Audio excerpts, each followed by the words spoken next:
Friday పూజ video అండి. ఈరోజు పూజ అయితే అమ్మవారికి చాలా బాగా జరిగింది. అమ్మవారికి ఎప్పటిలా కాకుండా పసుపు చామంతి మందార పువ్వులు కాకుండా ఈరోజు డిఫరెంట్గా ఈ చామంతి పువ్వులతో అయితే అమ్మవారికి అష్టోత్తరాలు చదువుకొని పూజ అయితే కంప్లీట్ చేసుకున్నాను. అమ్మవారికి ఈరోజు నైవేద్యంగా పాలు బెల్లం పెట్టి దానిమ్మ పండు పెట్టి అమ్మవారికి యథావిధిగా ఫ్రైడే ఉప్పు దీపం పెడతాను కదా, ఉప్పు దీపం గజలక్ష్మి దీపం కూడా పెట్టేసుకుని అమ్మవారి అష్టోత్తరాలతో పూజ అయితే చాలా బాగా జరిగింది. ఈ పువ్వుల్లో అమ్మవారు అయితే చాలా బాగా కనిపిస్తున్నారు.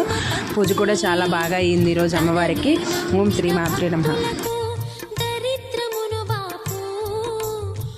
చెడి వనితల కొంగులలో బంగారము నింపు అష్టలక్ష్ములారు